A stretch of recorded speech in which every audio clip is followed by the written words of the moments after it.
Hello, bonjour à tous. J'espère que vous allez bien, que la semaine commence bien. Alors, il m'est venu à cœur de pouvoir vous faire cette vidéo-là, étant donné voilà, que nos emplois du temps sont un peu disparates et c'est pas évident de caler forcément une réunion pour vous expliquer un peu en ce qui concerne surtout le rôle de mentorat, puisque j'ai voilà, j'ai associé certains d'entre vous déjà à un ou deux projets.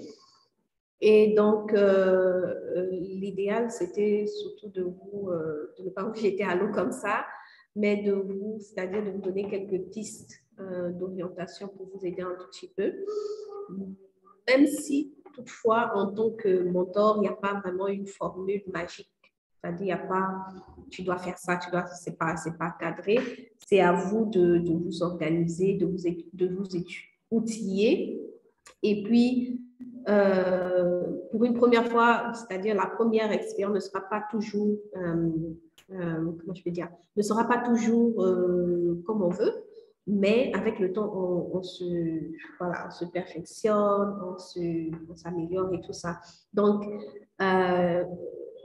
vous pouvez également, en dehors, c'est-à-dire en dehors de cette vidéo, regarder aussi d'autres outils qui existent sur le net à propos du mentorat, mentor de projet.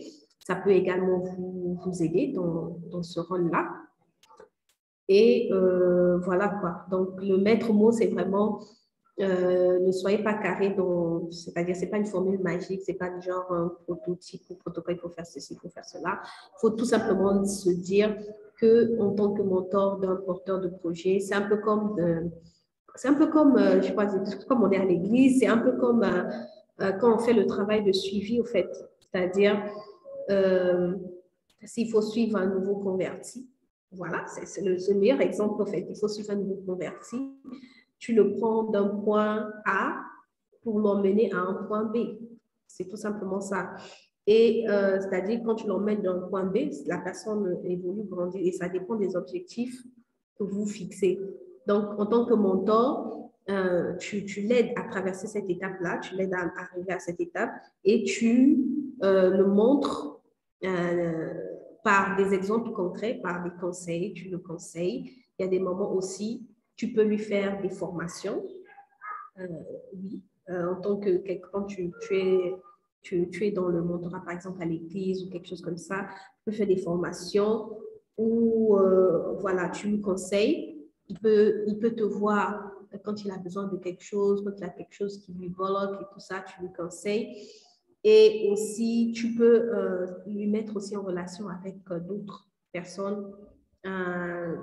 Voilà, si c'est un nouveau converti, vous savez, mettre en relation avec d'autres personnes qui seront bénéfiques pour sa croissance, voilà, qui vont pouvoir l'aider aussi à croître et tout ça. C'est la même chose, franchement, avec le mentorat des porteurs de projets.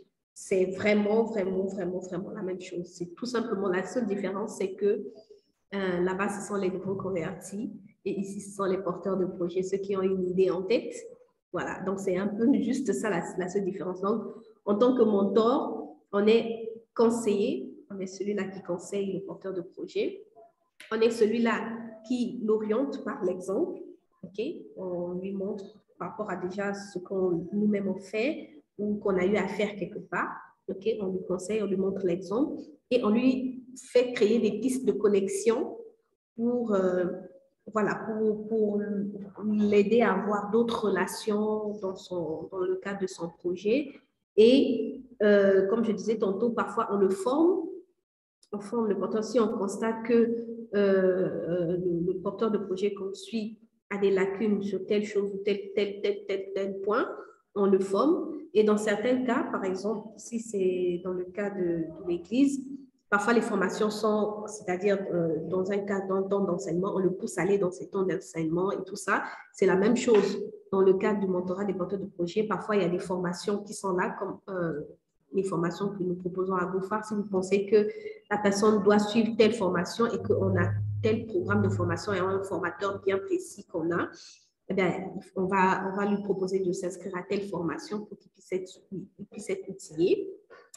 Ou alors, si vous pensez que c'est voilà, une formation qu'il doit faire en tant qu'individu, lui seul, c'est une formation vraiment individuelle, et il faut prendre tout simplement un formateur pour lui spécialement, pour lui recadrer un truc comme ça.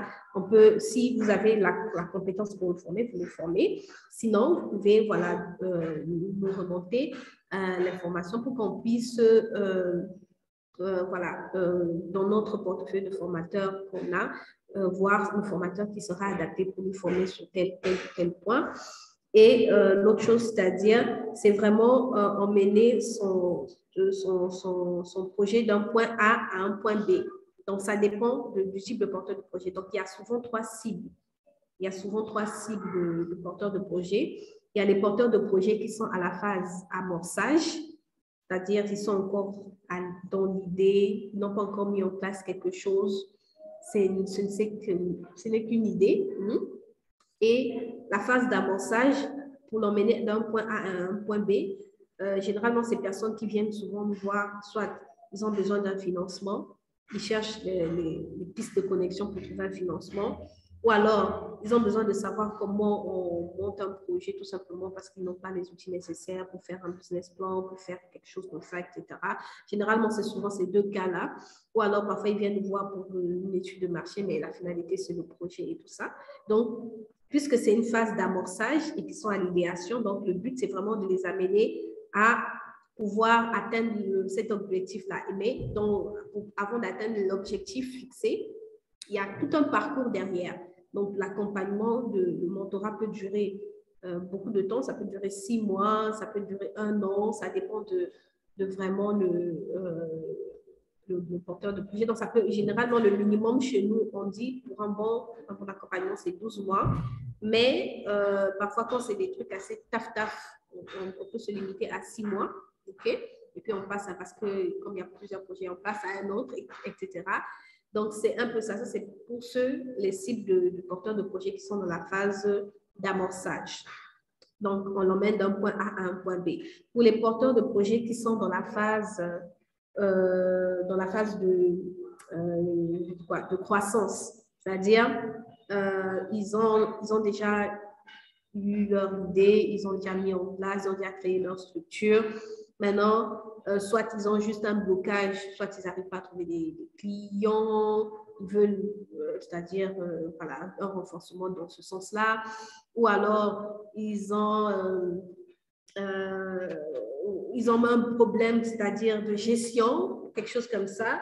Vous voyez, c'est des trucs un peu, ils ont déjà commencé, mais ils ont tout simplement besoin, au fait, besoin qu'on puisse les booster un peu plus pour qu'ils puissent, voilà, sortir de la phase de stagnation là, pour aller encore un peu plus en croissance, au fait. Donc, ce genre de personnes-là, non, qu'est-ce que je dis? Ce genre de personnes, ça, ce sont souvent voilà, ils sont dans la phase croissance start-up. Et donc, en tant que mentor, c'est vraiment de les emmener. Si par exemple, ils ont besoin d'avoir plus de clients, c'est de leur donner des conseils pour avoir plus de clients. Si c'est vraiment du genre, ils n'arrivent pas à bien gérer l'entreprise, ils ne gèrent pas bien les finances, ils ne gèrent pas ceci, c'est vraiment de leur donner des conseils. Et les autres derrière, c'est-à-dire nous autres derrière, l'équipe qui est là, les finances et tout ça, les marketing, tout ça, vont aider sur certains aspects techniques, mais vous serez là en tant que mentor pour suivre avec le porteur de projet si voilà, le planning est bien fait, si les choses avancent bien, voilà, prendre de ces nouvelles de temps en temps, etc. Ça, c'est pour les cibles de porteurs de projet qui sont dans la phase start-up ou croissance. Et il y a les autres cibles de porteurs de projets qui sont dans la phase de maturité. Donc ça, on n'en a pas encore eu de cas comme ça. C'est-à-dire, ils sont vraiment top niveau, mais ils veulent peut-être encore renforcer un financement pour pouvoir encore grandir. Voilà, on n'a pas encore eu ce genre de cas, mais ça peut arriver. Donc voilà, ça, ce sont aussi des cibles de porteurs de projets. Mais généralement, les personnes qui nous abordent le plus, c'est vrai que GoFar, sa cible principale, ce sont les startups, c'est-à-dire ceux qui sont à la phase startup et croissance, parce que nous, on veut les aider à se développer, on veut les aider à pouvoir aller loin parce qu'ils ont déjà commencé quelque chose pour qu'ils ne puissent pas mourir au bout d'1 an, au bout de 2 ans, etc. Ça, c'est la cible principale de GoFar. Mais on reçoit aussi des cibles qui sont dans la phase amorçage, c'est-à-dire qu'ils n'ont rien dans la tête, n'ont pas d'idée, n'ont encore rien mis n'ont rien mis en place comme projet et ils veulent qu'on puisse les aider à rédiger le business plan ou alors ils veulent qu'on puisse vraiment leur aider à structurer leur idée. On a des personnes comme ça. Et on a des personnes, même, ils ont déjà leur business plan, mais ils veulent tout simplement un financement. Donc, tout ce monde-là, on les met dans la cible amorçage. Donc, ce genre de cible de porteur de projet, on les reçoit tellement. Et c'est ce genre de cible qui, généralement, ne paye pas. Voilà. Parce qu'ils viennent souvent pour avoir un financement, pour avoir ceci. Et donc, comme on en reçoit tellement, c'est pas évident. Maintenant, c'est ceux qui sont dans la phase start-up, dans la phase croissance, ils savent, ils ont déjà implanté quelque chose, ils savent ce qu'ils veulent. Soit ils donnent en contrepartie quelque chose, c'est-à-dire, ils se disent par rapport à, s'ils veulent, par exemple, augmenter les clients, ils souscrivent à certains packs que nous avons, ou alors s'ils veulent une assistance financière parce qu'ils ne savent pas gérer ou bien quelque chose comme ça. Ils souscrivent aussi à certains packs que nous avons. Donc, ceux-là, ce sont nos cibles, comme je disais, nos cibles prioritaires. Et c'est ceux-là souvent qui nous rémunèrent. Mais ceux qui sont de la phase amorçage, généralement, ils nous donnent pas une contrepartie, mais on s'investit tout simplement pour pouvoir les aider un tout petit peu. OK? Et maintenant, si on arrive à les emmener au point B, là où ils veulent, c'est-à-dire un financement, et justement, à partir de 6 ans obtenu ce financement-là, c'est peut-être après ce moment-là que nous pouvons, soit avoir une part des actions dans leur structure, ou alors, voilà, récupérer le coût de nos services dans le coût total de leur projet voilà, qui sera financé, etc. C'est seulement à cette phase-là que nous sommes rémunérés, mais au départ, on n'est pas du tout rémunérés. Donc, voilà un tout petit peu. Donc, vous voyez un peu les cibles de porteurs de projets que nous avons. Et en tant que mentor, donc, il y a ce genre de cibles à accompagner, les porteurs de projets qui sont à la phase amorçage, les porteurs de projets qui sont à la phase start-up croissance et les porteurs de projets qui sont à la phase maturité. Mais comme je disais, maturité, on n'en a pas beaucoup. Et à la phase maturité, ce sont ceux qui veulent, voilà, qui veulent faire un suivi, évaluation de leur projet, qui veulent, voilà, qui veulent un audit parce qu'ils ont déjà bien mis en place, ils veulent juste savoir s'ils sont en train de suivre dans les bons rails. Donc ça, on n'en a pas encore eu, à part peut-être les ONG, qu'on peut également mettre dans cette catégorie-là parce que les ONG sont quand même, ils n'ont pas besoin de tous ces trucs derrière-là.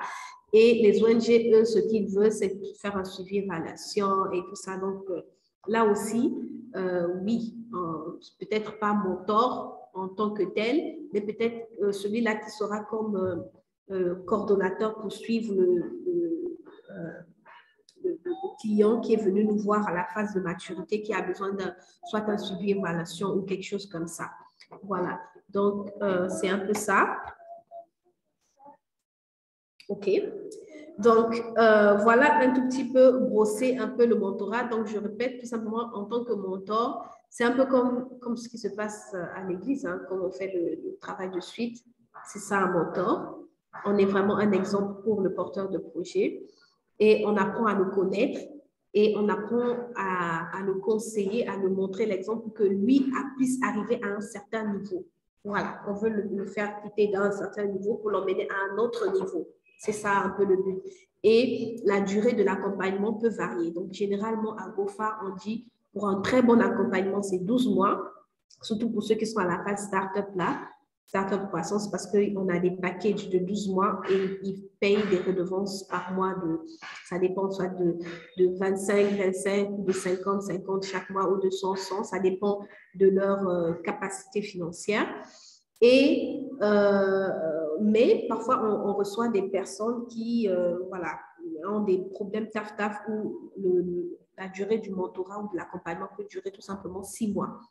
Et au bout de 6 mois, ouf, c'est bon, c'est fini, on passe à d'autres projets parce que justement, on reçoit beaucoup de dossiers et ce n'est pas évident d'être toujours sur les mêmes dossiers parce que le but, ce n'est pas de s'assiéger, mais le but, c'est de les apprendre quelque chose et après de passer à d'autres projets. Parce que sinon, si on les assiège et puis on est toujours là en train avec les mêmes, chaque année avec les mêmes, ce n'est pas agréable du tout. C'est comme si nous-mêmes, en tant que mentor, on n'a pas fait évoluer quelqu'un en fait. Ce n'est pas intéressant. Alors qu'on peut s'évaluer pour dire, OK, on a fait 6 mois avec tel porteur de projet. La personne a pu faire ça, pouf, c'est bon.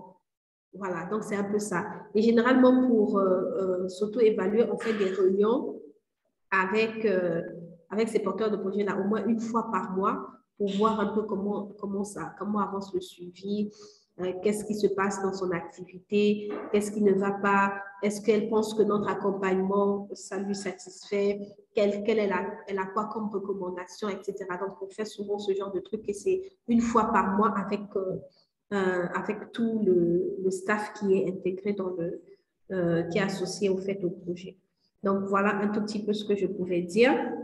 Et soyez tout simplement libre de fixer, comme je disais, les emplois du temps pour accompagner ces différents porteurs de projets selon vos emplois du temps, parce que je sais, en dehors de GoFar, vous avez d'autres activités. Soyez libre, vous pouvez le faire une fois par semaine, une fois chaque 2 semaines, mais le truc, c'est toujours d'avoir un certain contact avec le porteur de projet, de prendre ses nouvelles, même si vous ne faites pas une réunion en live, vous pouvez juste l'écrire, comment ça va, quelles nouvelles, dis-nous un peu comment ça se passe dans ton activité, il y a quoi de nouveau, il y a quelles difficultés, au fait, juste pour garder un signe de vie, quoi, pour ne pas le laisser à lui-même.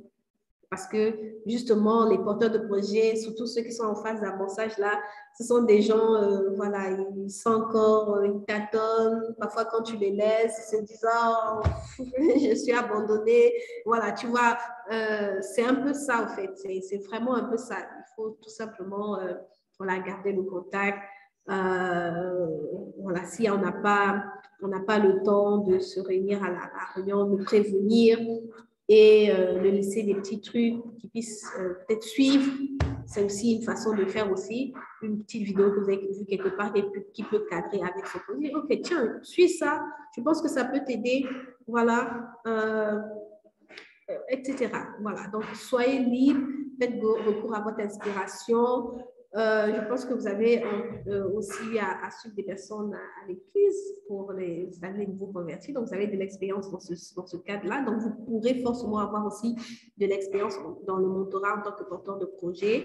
Et par-dessus tout, puisque vous êtes les directeurs de GoFar, donc vous pourrez et leur montrer par l'expérience, parce que vous savez, vous connaissez notre vision, vous connaissez comment est-ce qu'on fonctionne, et vous avez en dehors de GoFar d'autres activités et vous pourrez forcément, en fait, les encadrer,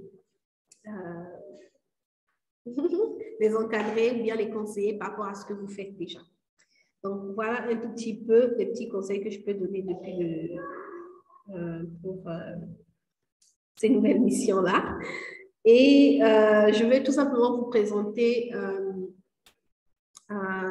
les différents plannings que nous avons quand on accompagne les porteurs de projets.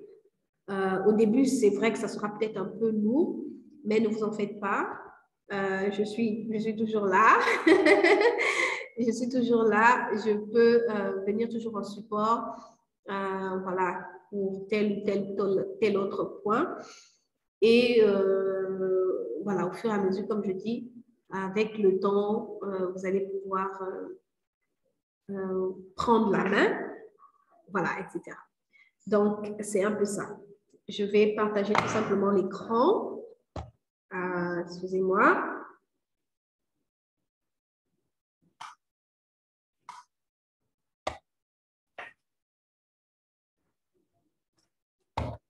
Alors, en attendant que mon souci se règle là, donc je vais aussi dire avec vous d'où est venue cette idée d'associer les directeurs de GoFar dans le programme d'accompagnement parce que peut-être Enoch Arthur aussi, les années antérieures n'accompagnaient pas. Tout était sur ma tête. Tout était sur ma tête. Mais au début, c'était assez fluide. C'était pas lourd du tout parce que je pouvais m'en sortir. Et puis, j'avais aussi le support de Merveille qui était là. Et bon, Merveille est parti parce qu'il a eu beaucoup d'occupations avec son boulot.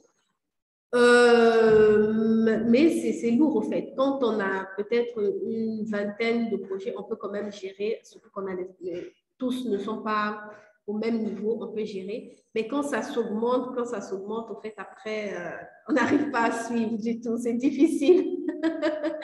Donc, du coup, j'ai essayé d'observer un peu comment faisaient les autres incubateurs, l'université, l'USAID, tous ceux qui font l'incubation, là, j'ai vu comment ils fonctionnent. Au fait, eux, ils ne se fatiguent pas. Quand il faut, comme ils prennent souvent des centaines des porteurs de projets, par exemple avec l'UIA, là où j'ai été moi-même mentorée, j'ai été moi-même mentee parce qu'on m'a mentorée moi-même. On était plus de 540 femmes. Vous savez, c'était beaucoup. Et les directrices de l'UIA ne pouvaient pas à elles seules mentorer tous ces 540-là. Ce n'était pas possible. Donc, ce qu'elles ont fait, c'est qu'elles ont lancé des appels à candidature pour des potentiels mentors, des personnes qui sont dans d'autres structures, qui veulent devenir mentors de ces porteurs de projets. Mais eux-mêmes, ils font des formations pour tout le monde et tout ça. Et les mentors sont là vraiment pour accompagner les différents porteurs de projets de façon individuelle et tout ça. Et c'est un peu comme ça que fonctionne un peu tout le monde, l'USAID. Moi-même, en dehors de GoFar, je suis mentor à l'USAID, par exemple. On a même eu une réunion aussi ce matin pour l'accompagnement des porteurs de projets de l'USAID. Je suis également mentor pour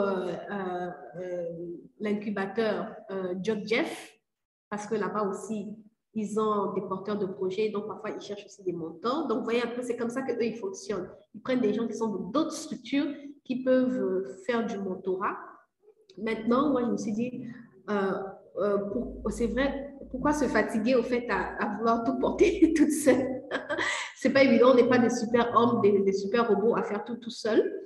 OK? Et on ne peut pas aussi se permettre à recruter, si on a 100 personnes à accompagner, 100 mentors et qu'on va rémunérer chaque fois. Ça, c'est impossible du tout. Voilà. Et déjà, même comme je disais, les autres, là, ils ne font pas ça. Donc, on n'est pas la plus grande structure du monde pour pouvoir le faire. Donc, voilà. Pourquoi ne pas faire tout simplement la même stratégie? Et donc, maintenant, ce que je me suis dit, au lieu d'ouvrir, pour l'instant, au lieu d'ouvrir à d'autres structures comme font les autres, c'est d'abord de pouvoir associer les directeurs de GoFar même qui peuvent être aussi des mentors pour les porteurs de projets.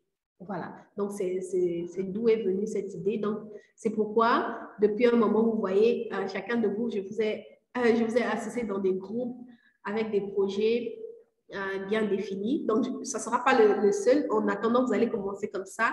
Mais après, je vais vous ajouter encore d'autres projets parce qu'on en a beaucoup, beaucoup, beaucoup, beaucoup, beaucoup, beaucoup. Ce n'est pas évident. C'est pas évident. Et puis, certains se sentent aussi un peu, comme je disais, délaissés parce que en tant qu'humaine, je ne peux pas gérer tout ça toute seule. Certains se sentent délaissés parce qu'ils se disent, ah, depuis j'ai laissé mon dossier là-bas, on ne réagit pas, surtout ceux qui sont dans la phase d'amorçage. Voilà, comme on dit, ceux qui sont dans la phase d'amorçage, ce sont ceux-là qui demandent le plus. Ils sont toujours là à chercher qu'on les aide, mais ils ne donnent forcément pas grand-chose derrière. Donc, du coup, ils se lassent, ils disent non, depuis là, mon dossier, il t'appelle tout le temps, il te fatigue et tout, c'est pas évident. Donc, c'est vraiment pas du tout évident. Donc, c'est pourquoi je me suis dit vraiment, tous les directeurs, autant que vous êtes, voilà, vous allez vous impliquer dans cet accompagnement des différents porteurs de projets. Donc, voilà un peu d'où est venue cette inspiration-là. Et je vais vous partager tout simplement voilà, nos différents plannings à nous. OK.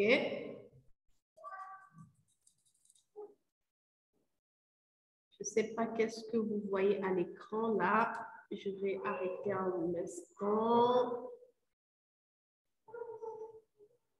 Stop share. OK.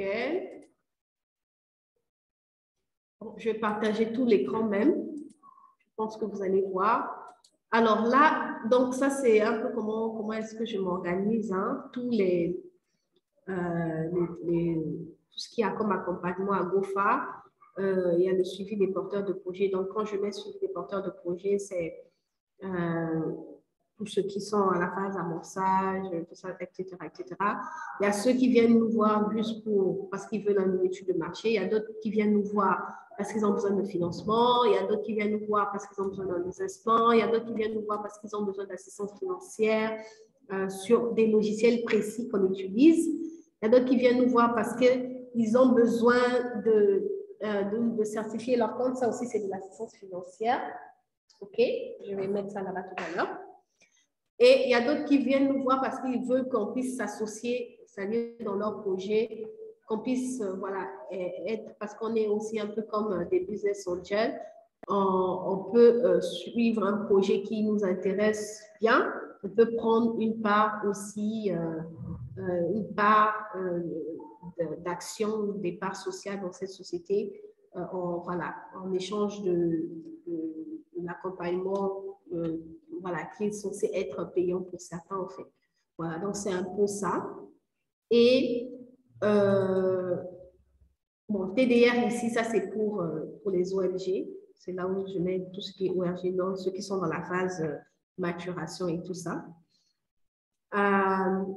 Donc, pour les porteurs de projets, on a des documents de suivi. Donc, ça, c'est un peu, je les classe par nom. Ça, c'est des projets qui étaient là, qui avaient besoin d'un suivi de A à Z. Ça, c'est des projets qui avaient besoin juste d'une étude de marché. Ça, c'est des projets qui ont besoin de financement. Il y en a eu quand même assez, etc., etc. Donc, le suivi des projets, on a des documents assez spécifiques. Ces documents ne sont pas figés. Ce sont des documents que moi-même j'ai conçus, qui nous servent un peu d'exemple parce que, comme on dit, quand il n'y a pas de règles, on peut se perdre dans tous les sens. Mais c'est un peu des documents qui nous servent de guide, voilà. Mais c'est-à-dire ces documents peuvent être adaptés avec le temps. Les documents peuvent être adaptés avec le temps. Par exemple, le modèle de dossier de projet, au départ, on avait juste un seul modèle, mais on s'est rendu compte qu'il y a beaucoup de porteurs de projets qui se plaignaient parce qu'il y a trop de questions, trop d'informations à l'intérieur.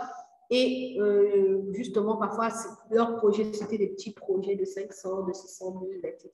Donc, du coup, je pense que depuis l'année passée, on a ajouté un autre modèle de dossier de présentation, donc celui-là, qui est un peu plus souple. Il n'y a pas toutes les informations comme demandé dans ce document-ci. Ici, c'est un dossier un peu plus souple, un peu plus light. OK?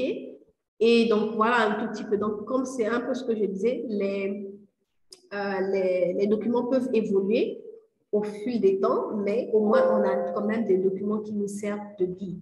Donc, si vous avez besoin d'un de ces documents, n'hésitez pas.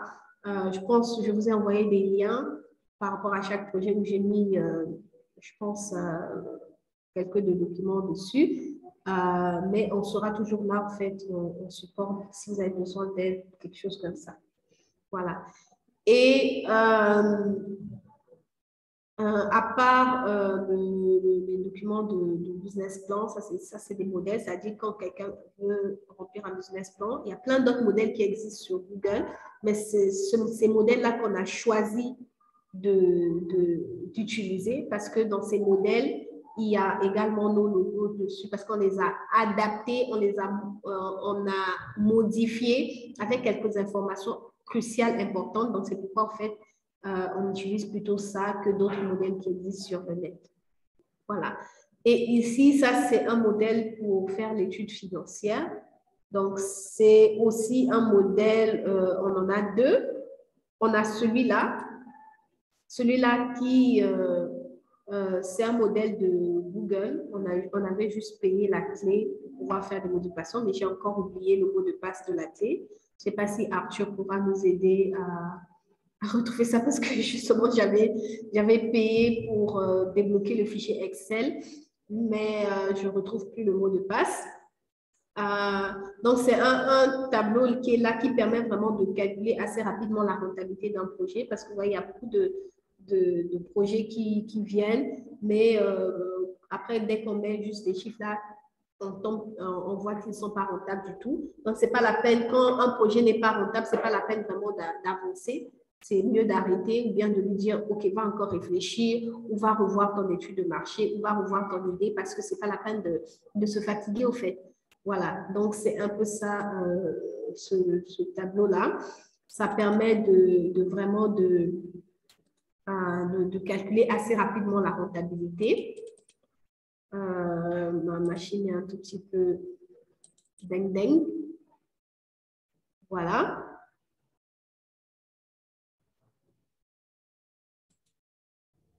Voilà, donc c'est un peu ça, ce document-là. Quand il faut le remplir, il faut tout simplement remplir les données dans cette partie données à saisir. OK? Et ensuite, quand les données sont remplies ici, au niveau du bas, ça te donne tout simplement les indications si c'est rentable ou pas. Si ce n'est pas rentable, voilà, ça va te dire non rentable, etc. Et maintenant, si c'est rentable, donc les états financiers seront déjà aussi reproduits. Ça sera tout simplement à imprimer, tout simplement. Donc, justement, comme je disais, je l'avais adapté parce que je l'avais pris sur Google et j'ai modifié certaines informations. Et j'ai encore oublié le mot de passe. Donc, Arthur, si tu peux nous aider dans ça.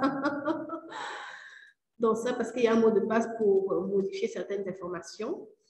OK.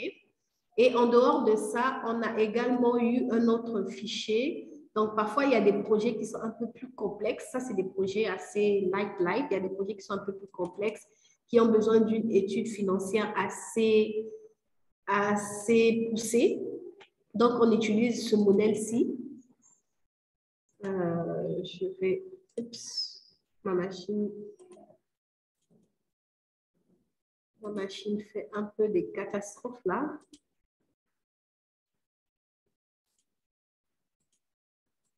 Voilà, il refuse. Bon, c'est pas grave. Donc, je vais vous envoyer ça, vous allez regarder. Mais toutefois, comme je disais, ces documents financiers, au début, ça sera peut-être difficile pour vous, même si en réalité, ce n'est pas compliqué. Mais je serai là en support et je vais également former Joanna, qui a commencé il n'y a pas longtemps, pour qu'elle puisse savoir la possibilité de les utiliser aussi. Elle viendra aussi en support, en fait. Voilà. Donc, il y a ça. Il y a également le modèle aussi pour le pitch. Par exemple, si on doit accompagner un porteur de projet qui doit pitcher devant des investisseurs, il y a des modèles de pitch qu'on a eu à adapter. Donc, on en a même deux. La première année, on utilisait un seul modèle. On a ajouté un deuxième modèle. Donc, on peut utiliser l'un de ces modèles justement pour donner au porteur de projet. Il peut remplir tout seul. Et puis, vous allez tout simplement corriger avec lui les parties à remplir, etc., lui conseiller, etc., etc. Voilà. Donc, on a également ça, ce document-ci, ça c'est le guide diagnostic. Je ne peux pas les ouvrir tous, malheureusement, ma machine fait beaucoup de crac-crac.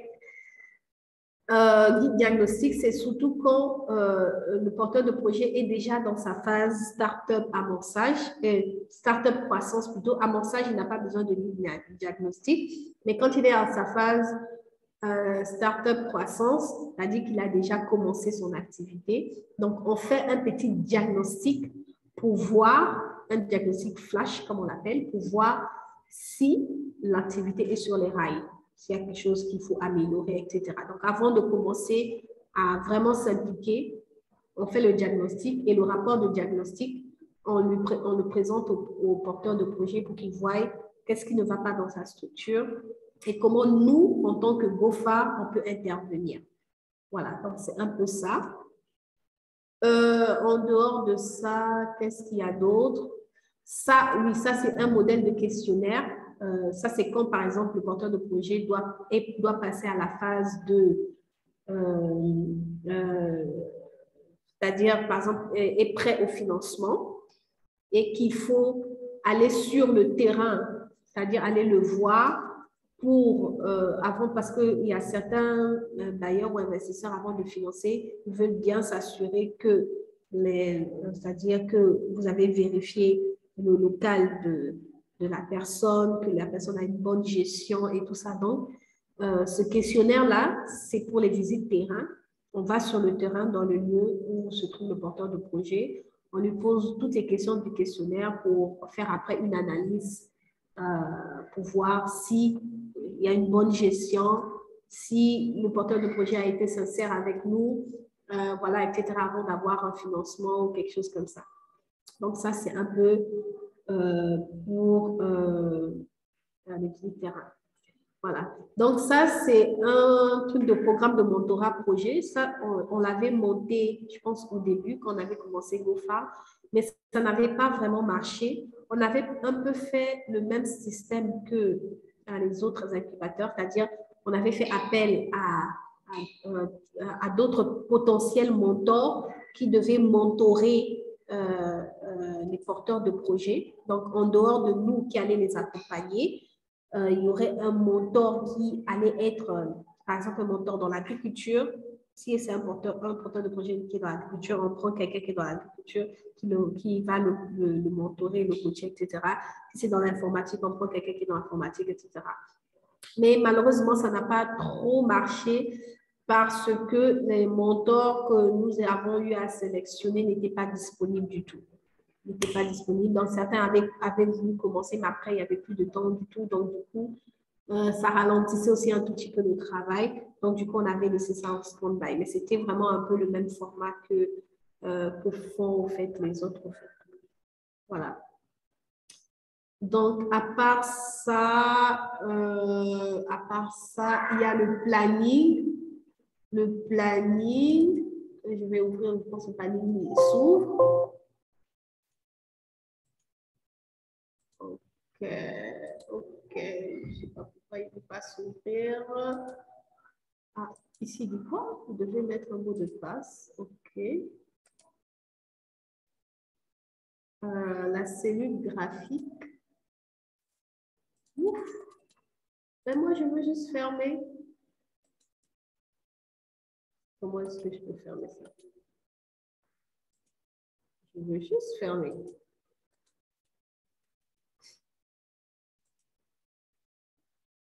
Voilà, ok, très bien.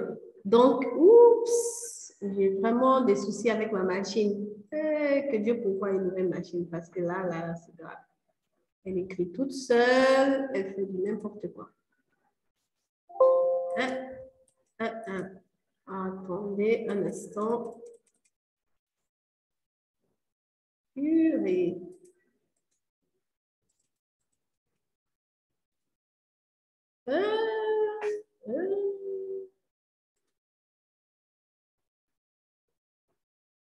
Oh.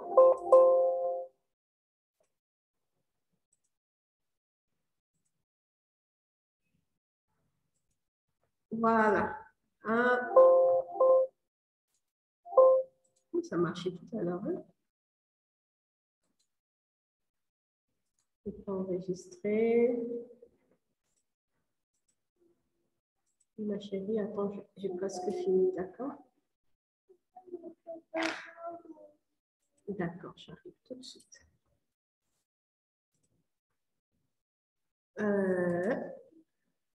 Ok.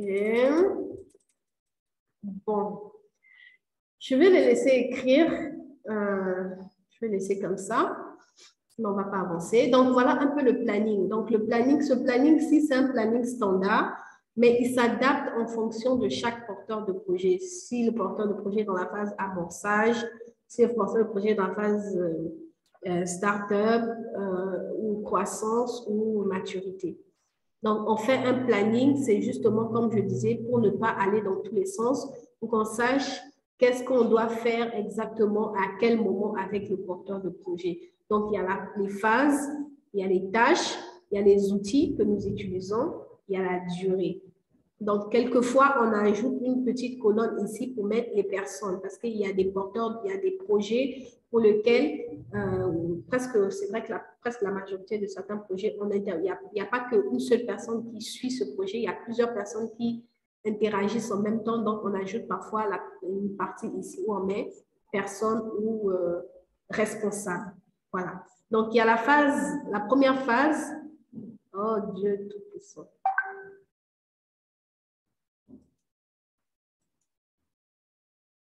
Je vais fermer ça. Et je vais ouvrir un nouveau.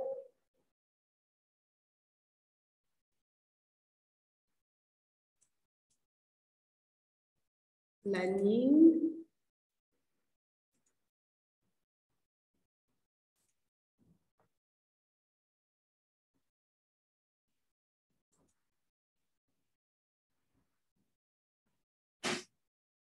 Ah.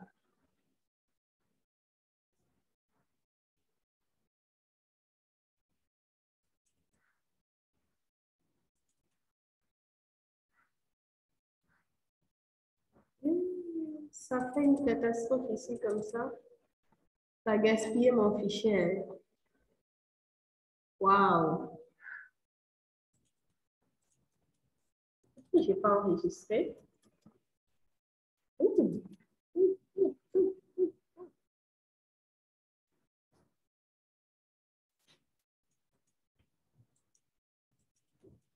Bon, ce que je vais faire, je veux juste vous envoyer ça dans un lien Drive, des fichiers, vous allez regarder.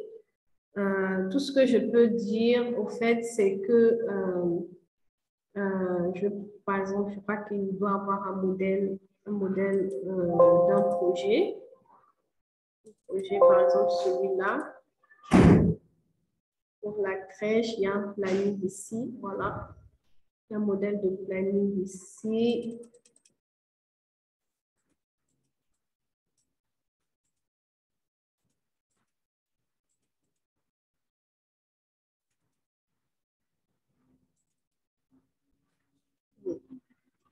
Bon, ça ne marche pas. Dommage. Je vais m'arrêter là.